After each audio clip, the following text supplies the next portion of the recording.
for those that are watching, they might not know the difference between, what we say is like an American missionary and a national missionary.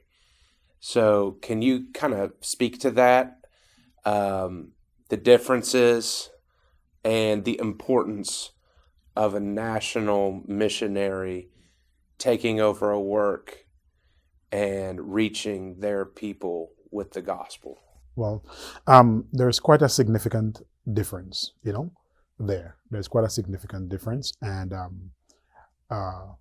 first of all, I would say that every person, to speak to those that end generally, not just only distinguishing between the national and the American or the foreign missionary, but first of all, every person that is going to be doing that, to pastor, to, I believe that person must be God called, and that's where the significant difference, would come in. But it is the importance as far as where the difference is concerned is to know that the American missionary, he's obviously in a different place. Cultures and customs are very much different, to him. The environment, of course, also impacts how environment and seasons and stuff as that also impacts. You say, well, how? For example, I've seen in my growing up that sometimes there were American missionaries who, of course, would have done things sometimes like starting church and then they would close the doors. Now in America, you would close your doors because you got winter, you got the air conditioner running and everything is that, so you close your doors. Now, that is not applicable in Grenada because the windows are open, the doors are open. And so if you were to close the doors, what you have done, the perception that the people would get is as if it's to say that you isolating them, that you don't want them or something like that. So you got to leave the doors open. That's the way it has always been. And like I say, in reference to the environment, the seasons, it's a hot place, it's a tropical place, so there's no shut-in, there's no shut-in doors, as far as that is concerned. So some of the cultural practices, of course, for the American would be very, different, you know what I mean? A lot of times Americans too are in your upbringing, you're very private.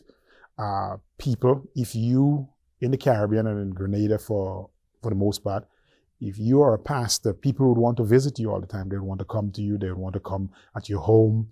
And, they'll just want to be, there around you. And maybe for the American, he's not really used to something like that. He's more, private and stuff. And people understand your private moments, that you need your private moments. But, they just want to be there, around you and about you. And so some of those things are, and the songs that will be sang, and not only the songs, but the tempo of the songs for the American missionary, it might trouble him because, people in the Caribbean are a little bit more upbeat, and stuff like that. And so they may sway, they may give a little sway. They're not charismatic. That doesn't mean charismatic, but it's just embedded in the culture. That's how it is. And I don't think it is a bad culture or, a wrong culture or anything as that. Nothing like that. And, the American missionary would have to understand that he has to try to ease his way into bringing the individuals or the people there into a biblical culture. See what I mean? And so you have to ease your way into that. You may the American missionary sometimes try to impose, very hard and fast. And that's what we call a taboo. That's a no-no, because I spend 2 hours at the church, and then after I spend 2 hours at the church, I spend the other 22 hours out. So I have more of what I'm accustomed to than what, So you got to ease his way, into that, or to be able to understand that if he's not very comfortable with some of the, thing. But for the national pastor, he's there. He's born there. He understands the culture. He understands the customs. There is no language barrier for him. There is no barrier of race, or ethnicity or anything as that. There is no real barrier as far as that is concerned, and maybe language-wise, there is nothing like a real barrier for him in terms of reaching, his people. He clearly understands exactly what they're saying, what they are looking at, what they want, why are they reacting that way. And so as a national pastor missionary, I would say you reach your people a lot faster, I would imagine in some way, from that perspective. But like I said, not ruling out the fact that if God decides to do a work in you, he's going to do it, But those days when your ability would count, and the talent that you possess is what you would need to do what you got to do. The national pastor, I believe, is a lot equipped in that respect, to do those things and to reach the people, there in Grenada, right? Or in any other part where he is. Yeah. As a national pastor, missionary, tell me about just getting started out in ministry. You mentioned it previously, but how difficult was it? It was very difficult. All right. Very difficult, because one of the things as a national, sometimes you lack a lot of resources. All right. Let's face it like that. Grenada is a developing country. So let's look at it from that economical standpoint. It's a developing country. It's a third world country, but a developing one that is exposed to what development is like, and that is striving towards that form of development. Now, that is different from another country or another place where they're not looking to advance themselves as how the outside world would. So they would stay in that setting. So what they have is never a problem. But when you are constantly being confronted with changes, you go to the grocery store or to the supermarkets or whatever, and you'd see that the items that are coming in are different all the time, different items, and it's heading towards, that part of what you may consider to be luxury, and whereas maybe for the American, that is everyday living, but for, the other people, that's a luxury, to be able to have that. And when you're confronted with that, you're developing, all right? And like you say, like for you talking about, like in respect to that, let's say, for example, like the technology, the cell phones and, and all of that. Now, we must distinguish, of course, the fact between economical growth and economical development. Economical growth is when the person is growing financially, economically. Economical development is that they may have a gadget or something that represent something of an economical status, but it doesn't mean that they actually are able to afford it. They might have relatives who is in America or somewhere sent it for them, but that is not reflective of their real economical position. So that's economical development. Right? So a developing country is always faced with that, and Grenada being one like that. So the average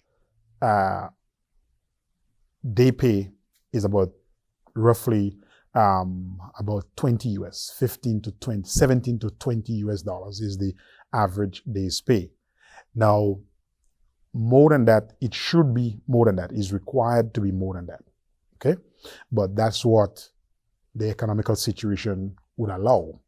And so a lot of people got to plant and, and grow their own crops, which is all well and good, but there are people who are without lands and stuff, so they are always, you have a huge sector of the population that is, you would consider to be on poverty line.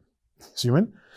And in my area where I went in particular, in Victoria. Victoria for years in Grenada has always been, by every study from the World Bank, the IMF, the European Union, and all these other organizations that use their scientific data and analysis, Victoria or St. Mark's, the parish in which I went to start, has always been considered as the poorest parish.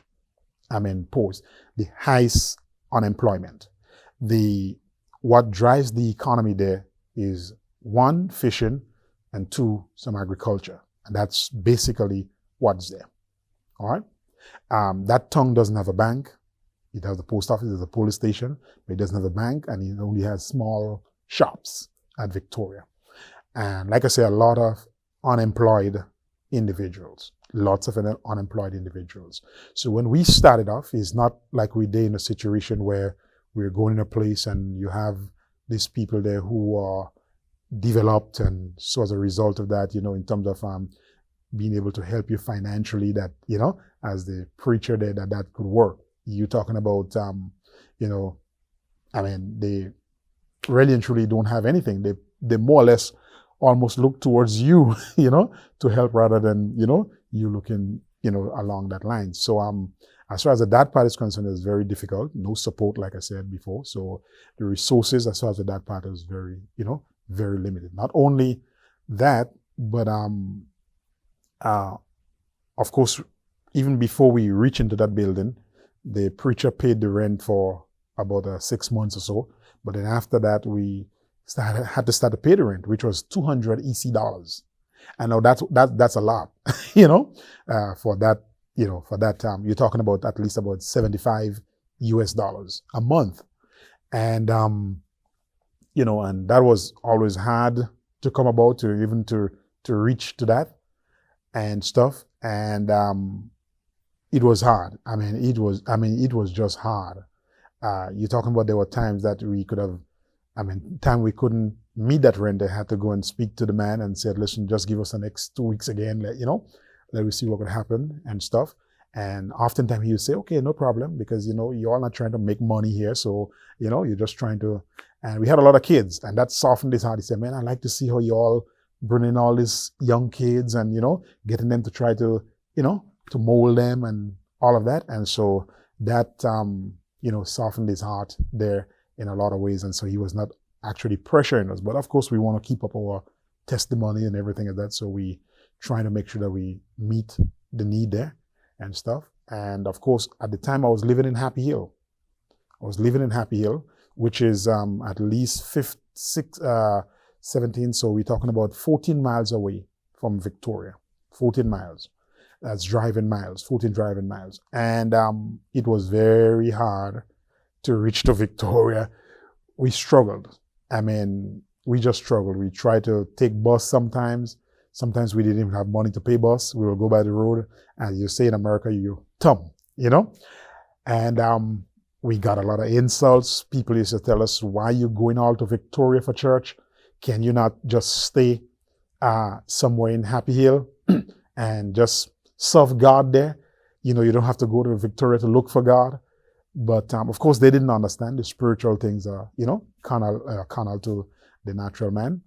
And we just moved on, and we keep on doing what we're doing. Sometimes at night, we would return home, sometimes 12, sometimes 1 o'clock in the morning, because we ain't got no ride.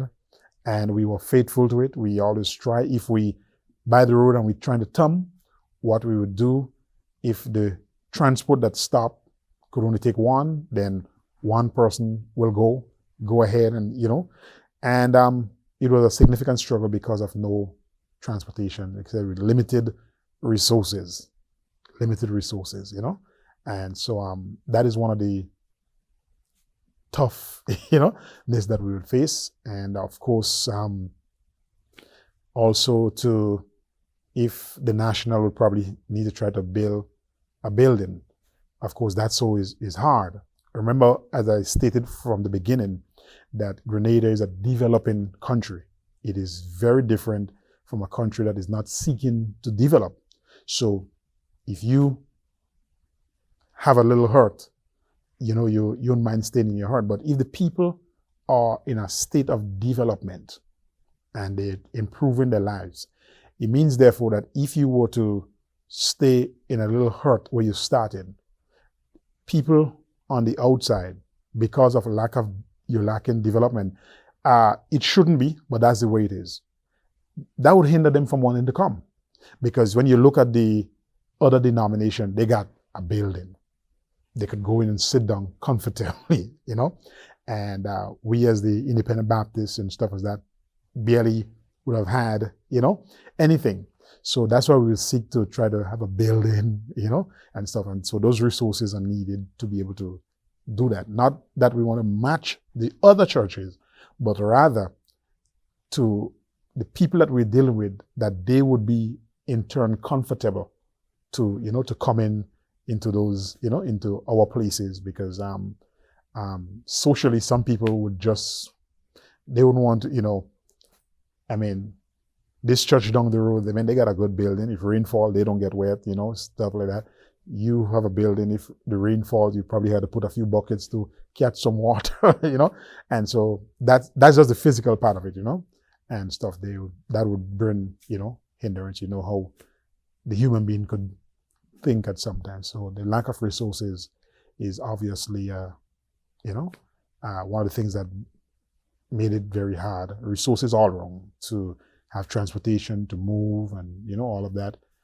But when you maintain being faithful, because that's what God honestly requires, I'm not going to rule that out. As much as we want resources, but God requires that to be faithful. And so we maintain being faithful. And that same American missionary that built that building, we were renting down in Happy Hill.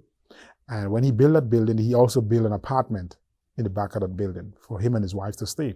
Well, when he moved out and he came back to the States in 2005, then we had an opening. So that's where we stayed along with my wife and my 2 kids. Now we stay at that apartment. So all in all, I understand that limited resources, it's hard in the start and everything, but God expects you to hold your reign. And when you hold your reign, do what he wants you to do. He would eventually open up doors and,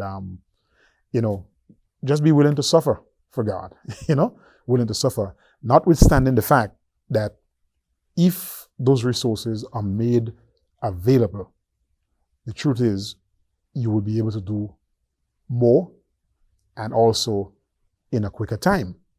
You see what I mean? More and in a quicker time. So let's put it like that. I was, let's say, a pioneer, in that respect. And so I'm thinking now, it's not necessary for another young man who probably might come out of my church to have to go through all of that. How about setting things in order so that he could take it from there and move on, with a faster pace? And we got to redeem the time. There's no reason to slow down, because the devil is not slowing down. He's advancing in his field. He's attracting these young people to, in their areas and in all the advanced technology and the resources. So I believe at the same time that we too must be able to step our game up, not trying to match the world, but at least to a standard that becomes, acceptable, and another young man could take it and move with it and just go on and do a lot more and a lot quicker and a lot faster and use all the necessary resources available to him. Amen.